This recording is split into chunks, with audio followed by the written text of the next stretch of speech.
Past couple of years, we've seen a ton of technological advances, 500 Hz monitors, analog keyboards, snap taps, so much more. But the question has always been, where does this turn into cheating? Most people and Valve seem to agree that snap tap was an unfair advantage, although there are some holdouts. But what about a haptic vest? Yeah, okay, I'm only doing this because they sent me one. But my immediate thought when I heard about this was, could this be good enough that it's cheating? It's not. Well, I mean, it doesn't seem like it as a whole package, but for individual features, it's an interesting question. Directional feedback when you're hit with a bullet, the game already kind of gives you that, but knowing exactly where you're hit could be a slight advantage, especially if you could know where you're getting hit from while you're blind, for example. But what if you had a different sensor activate depending on what gun you got hit by? I still think we agree that's not cheating. But what if you hit someone at all, even through a wall or through a smoke? Unfortunately, the vest doesn't give you that information, but the game does. You can hear it in a lot of situations through a wall or through a smoke when you hit someone. So technically, I think the vest could have that feature, but wouldn't that be an advantage? Because oftentimes you simply can't hear that sound even though it does exist. Oftentimes you do get that feedback. What if it was in a sensor in a vest? Is that an unfair advantage? Because I feel like then we're reaching kind of close to what could be considered cheating. And here's one that's been discussed. Tournaments often try to have a visible indicator of how long is left on the bomb for viewers. A lot of the time that's going to be in the arena as well. But pros have complained in the past when that is visible to the players because that could be an unfair advantage. I actually think this one is kind of nonsense to some extent, because if it's just a 30-second timer, are you going to be able to tell visibly the bar is at 10 seconds compared to your being able to hear it? Now, if it's a timer where it's counting down from 30, that's where I think it gets a little more suspect. And I think there are some products that actually approach that. I've seen stuff on like Stream Decks or keyboards where it's supposed to give you that type of timer, but I'm not necessarily sure if it counts down. If you could have something buzz you when it gets to 10 seconds exactly so you know when you can defuse, well, that would be cheating. And so the vest can't do that.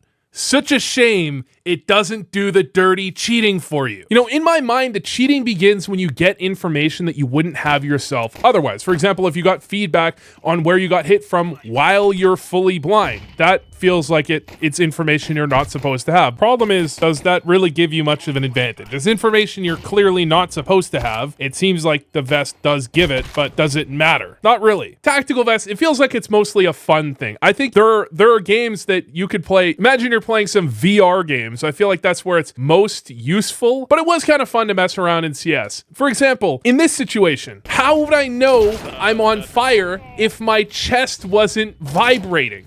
I would have no idea. Or this one. How could I possibly know I'm getting hit by a shotgun if I didn't have vibrations telling me so? I actually think there are potentially uses for this that are quite strong. For example, the bomb timer, if that's supposed to be legit. And you could argue, you are given the information where you're getting hit from when you're in the game, but you could argue that having some sort of sensor that says exactly where you got hit, you could make the argument maybe that that's giving you a slight, like, oh, you could infer something. You could know a little quicker that you got hit from behind instead of hit from in front in some situations. I don't think it reaches the level of an unfair advantage, but individual parts of this could be improved to the point that they are kind of advantageous. And then the question is, how far is too far? What's too much? What could a tactical vest do that would make it an unfair advantage? And I know what you're saying. You're saying if I rock up to a LAN in a tactical vest with this thing, with the lights on, oh, I've already got an unfair advantage because I've got intimidation factor, or the reverse,